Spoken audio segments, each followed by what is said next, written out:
आइए सुनते हैं बड़ा सुंदर भजन।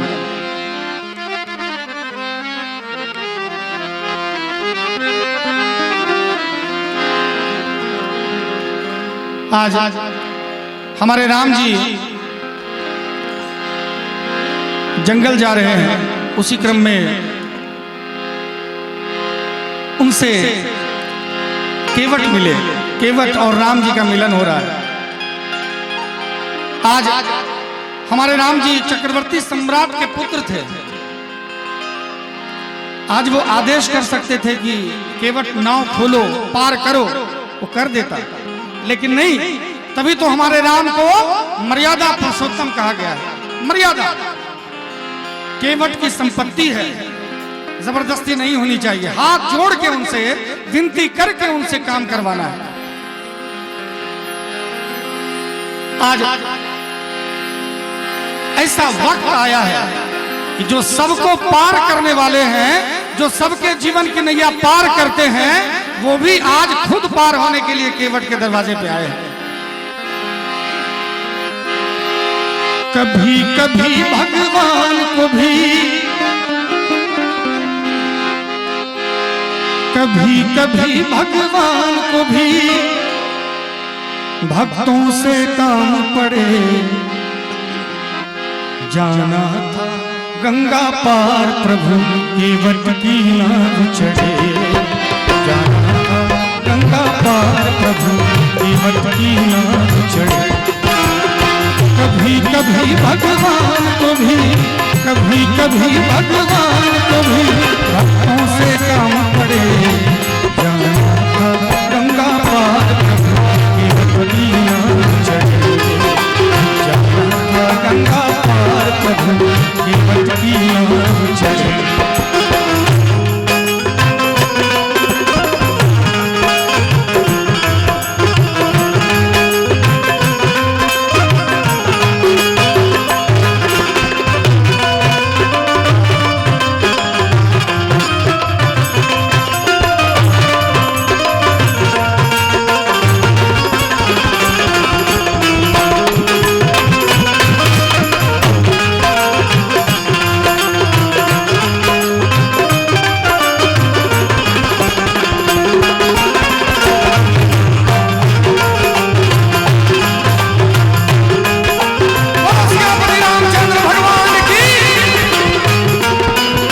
छोड़ प्रभुवन को धाय, सिया राम लखन गंगा तट आए।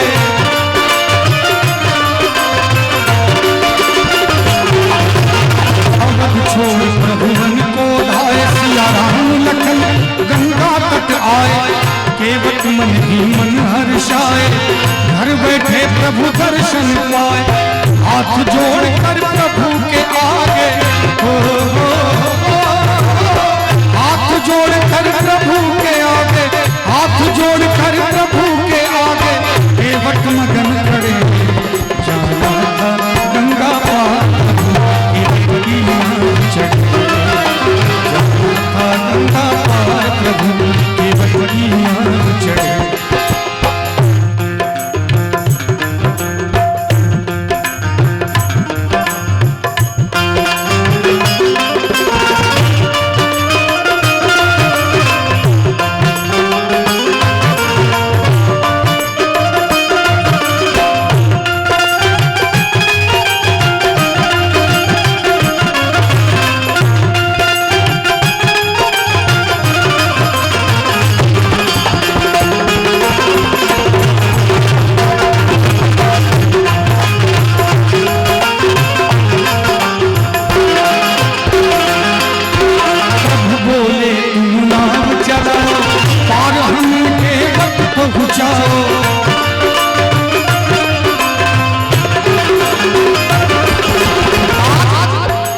हमारे प्रभु विनती कर रहे हैं, आदेशात्मक भाव नहीं है। वो राजा के पुत्र हैं। हम लोग देखते हैं अपने देश में एक विधायक का बेटा जब थार लेके चलता है तो लगता है किसको कुचल देगा पता नहीं, है कि नहीं? किसको कुचल देगा, किसको मार देगा, किसको खा लेगा। एक विधायक का बेटा, एक मुखिया का बेटा इतने एटीट्यूड में चलता है कि लगता है कि क्या हो गया है पता नहीं। लेकिन वो वैसे सूरमा के पुत्र थे जो देवता और दानव का युद्ध चल रहा था। उस समय देवताओं ने मदद के लिए दशरथ जी को बुलाया था। इतने बड़े महान योद्धा के पुत्र थे महाराज दशरथ के सुपुत्र राम जी, और खुद अपने आप में जगतपति। और वो केवट से हाथ जोड़ के कह रहे हैं कि हे केवट, प्रभु बोले तुम नाव चलाओ और हमें केवट पहुंचाओ।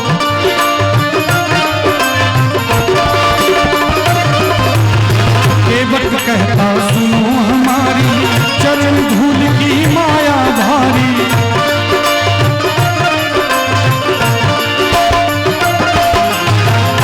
लेकिन राम जी विनम्रता से केवट जी को कह रहे हैं, और केवट जी सोचे कि आज राम जी दरबार पे आए हैं, हमारे दरवाजे पे आए हैं, कुछ तो फायदा उठा ही लिया जाए, है कि नहीं? हम लोग भी फायदा चाहते हैं।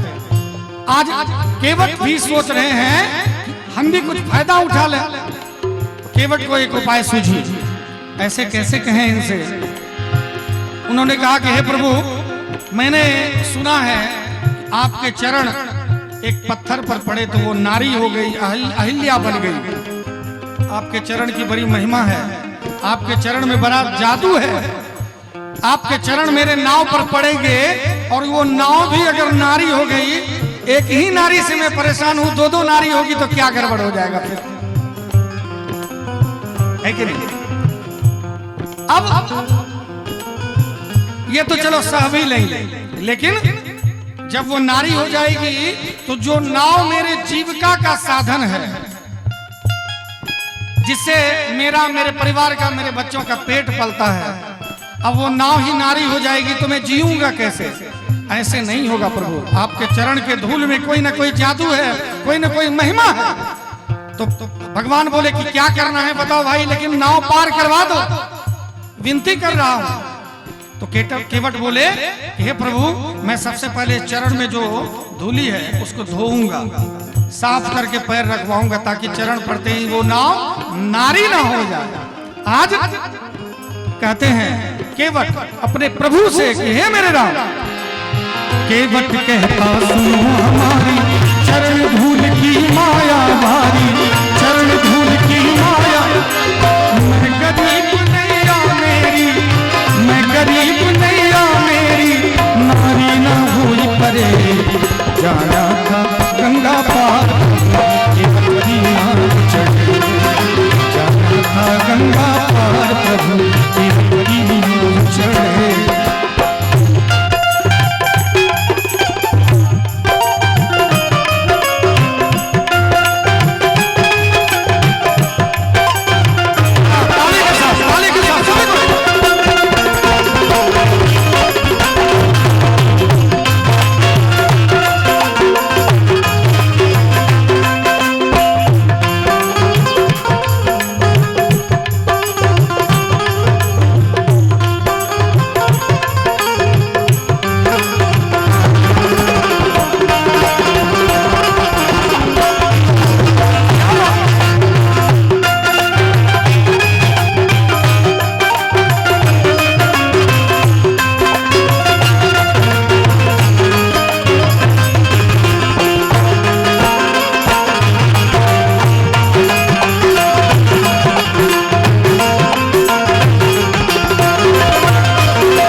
केवट जो गए, छोटा बर्तन लेने के लिए नहीं गए थे, वो कोई सोचे कि बहुत बड़ा बर्तन ले लेते हैं। उन्होंने जिसमें आटा को गूथा जाता है, कठौता कहते हैं उसको, कठौता लेने गए।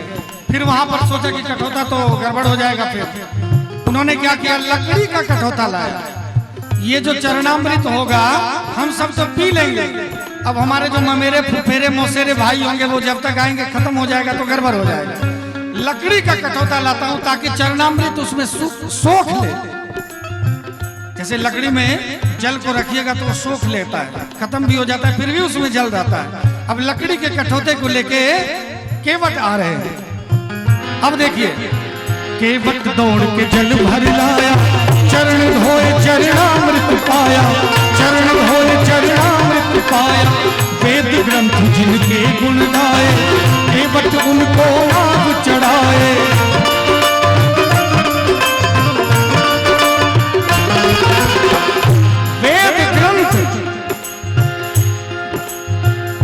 जिनके गुण गाते हैं, ऋषि मुनि कितने सालों वर्षों पूरा जन्म गवा देते हैं तपस्या करने में और भगवान नहीं मिलते हैं। आज साधारण ही केवट के दरवाजे पर भगवान आए हैं। वेद ग्रंथ जिनके गुण गाए, केवट उनको नाव चढ़ाए।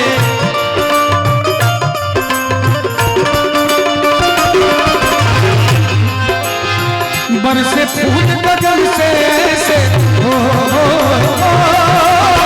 बरसे फूल गगन से ऐसे, बरसे फूल गगन से ऐसे, भक्त के भाग्य बड़े। जाना था गंगा पार प्रभु की बदली नाव चढ़े।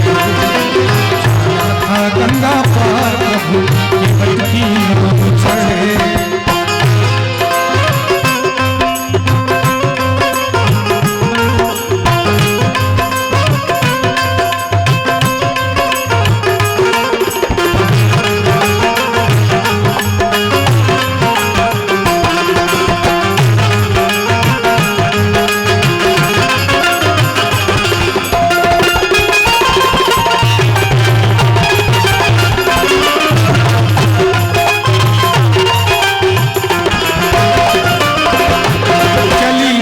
गंगा की धारा सिया राम लखन को पार उतारा।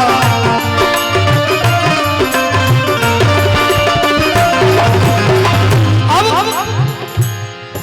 नाव गंगा की धारा में बह चुकी है और राम लखन को पार उतार चुके हैं। कितने बड़भागी हैं केवट। और जब पार उतरते हैं, वो राजा के पुत्र हैं, वो मर्यादा पुरुषोत्तम है, वो किसी का शोषण नहीं करते। वो शर्मा रहे थे कि मेरे पास कुछ तो है नहीं, मैं क्या दूं केवट को। लेकिन माता सीता उनके धर्म पत्नी थी। आज तो हम लोग वाइफ कहते हैं, बीवी कहते हैं, पता नहीं क्या क्या कहते हैं, लेकिन पत्नी सिर्फ धर्म पत्नी होती है। पत्नी वही है और हम लोग धर्म पत्नी नहीं कहते, संकोच करते हैं किसी को कहने में। ये हमारी कहते हैं हमारी वाइफ है। पता नहीं कहां से ये वाइफ आ गई, भगवान जाने। हम लोग कहते हैं धर्म पत्नी है तो लगता है कि भारतीय मर्यादा दिख रही है। धर्म पत्नी। आज राम जी के मन में क्या चल रहा है, माता सीता को पता है। आज माता सीता के पास कुछ बचा हुआ था, उन्होंने सोचा कि यही दे दीजिए प्रभु। और प्रभु नाव उतराई देने लगे केवट को। और केवट कहते हैं कि हे प्रभु मुझे नहीं चाहिए, हम दोनों तो एक ही जाति के हैं, हम दोनों एक ही जाति के हैं। केवट कह रहा है अपने प्रभु से, क्या कह रहा है जरा देखा जाए। केवट कह रहा है प्रभु से कि हे प्रभु, नाई से ना नाई ले, धोबी से ना धोबी ले, देखे मजदूरी इस जाति को ना बिगाड़िए। हे मेरा नाई से ना नाई ले, धोबी से ना धोबी ले। अब नाई के पास नाई जाएगा दाढ़ी कटवाने तो पैसा लेगा? नहीं लेगा। धोबी के पास दूसरा धोबी जाएगा कपड़ा साफ करवाने, पैसा लेगा? नहीं लेगा। तो कह रहे कि हम दोनों एक जाति के हैं, आप क्यों इस मर्यादा को खराब कर रहे हैं? हमने आपको पार उतार दिया, आप जाइए। क्योंकि राम जी मान नहीं रहे थे, वो किसी का शोषण नहीं करते, वो मर्यादा पुरुषोत्तम है। मैंने कई बार इस शब्द का प्रयोग किया है। उन्होंने सोचा कि मुझे पार करवाया, इतना बेचारे का मेहनत लगा है, कुछ मजदूरी दे देते हैं। लेकिन केवट नकार रहे हैं और कह रहे हैं कि नाई से ना नाई ले, धोबी से ना धोबी ले, देखे मजूरिया इस जाति को ना बिगाड़िए। देखे मजूरी इस जाति को ना बिगाड़िए। तो राम जी कहते हैं कि हम दोनों एक जाति के कैसे हुए भाई? हम दोनों एक जाति के कैसे हुए? अब देखिए केवट कितना सुंदर कह रहे कि हे मेरे प्रभु,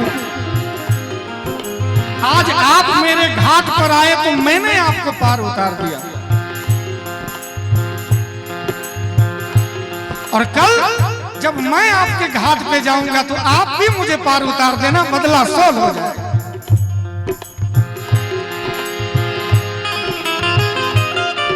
आज आप मेरे घाट पे आए, मैंने आपको पार कर दिया। इसी तरह से जब मेरा शरीर छूटेगा, जब प्राण तन से निकलेगा, आपके चरणों में प्राण समाहित होगा, तो हमको भी इस संसार रूपी भवसागर से पार लगवा देना। बस इतना ही कहना। और ब्याज सहित, राम जी कह रहे कि तुम तो ब्याज सहित मांग रहे हो। कैसे प्रभु? कहा कि तुम्हारा तो छोटा सा घाट था, मेरा तो घाट बड़ा है भाई। तो कहा कि अभी बहुत दिन है जाने में, तब तक ब्याज बढ़ेगा, तो ब्याज सहित पार लगा देना। आज कितना सुंदर वो दृश्य हो गया होगा। कितना कहते हैं कि प्रभु का मान टले टल जाए, भक्त का मान न टलते देखा। चली नाव गंगा की धारा, सिया राम लखन को पार।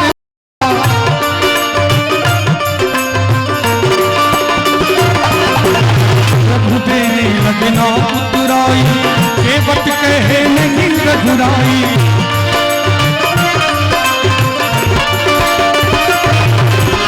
पार किया मैंने तुमको,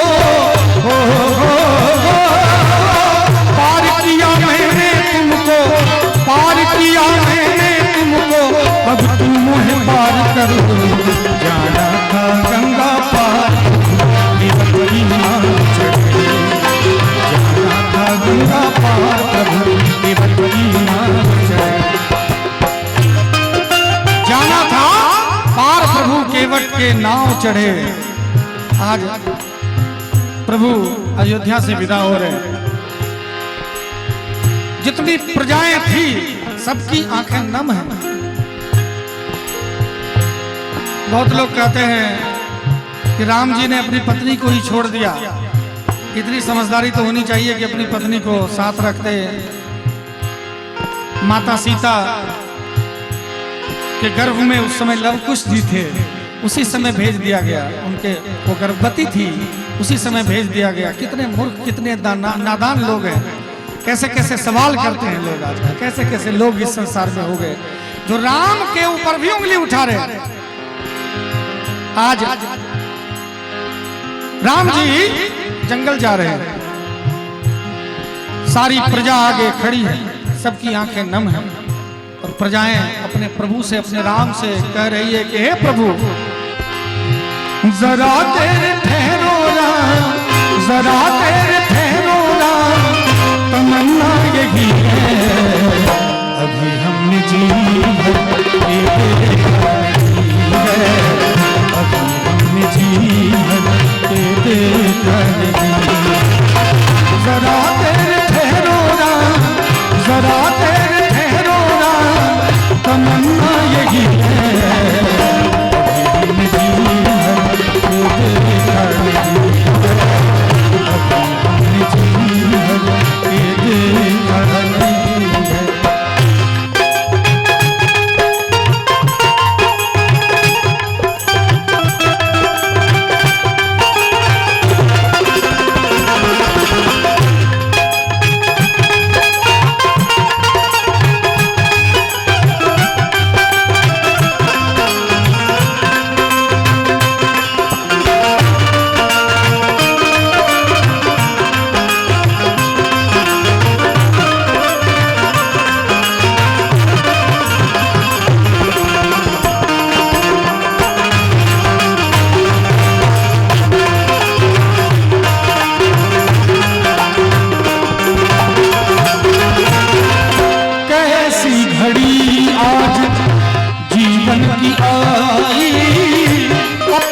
ऐसी घड़ी आ गई कि जो महाराज दशरथ, जो माता कैकेयी आपको प्राण प्यारे कहते थे, प्राणों से भी ज्यादा प्यारे थे, आज वही आपको जंगल भेज रहे हैं।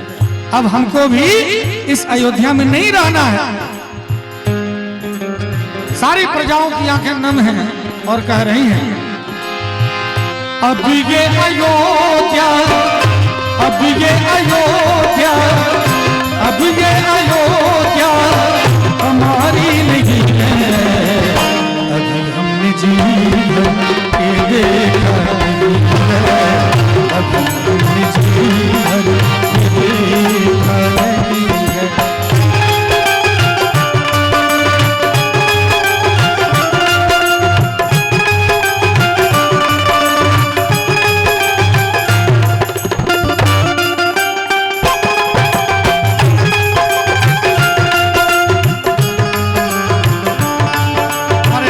भाई के लिए जोरदार ताली बजनी चाहिए सभी के तरफ।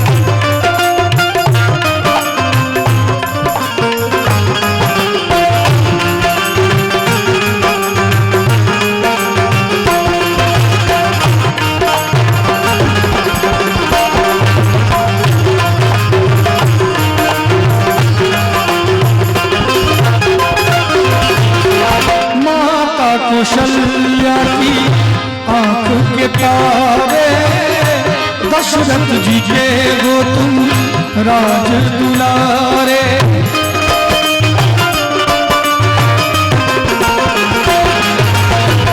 माता कौशल्या के आंख के तारे, दशरथ जी के वो तुम राज दुलारे। कभी ये अयोध्या को, कभी ये अयोध्या को, कभी ये अयोध्या को भुलाना नहीं है। अगर हमने जीवन देखा नहीं है, अगर हमने जीवन देखा नहीं है।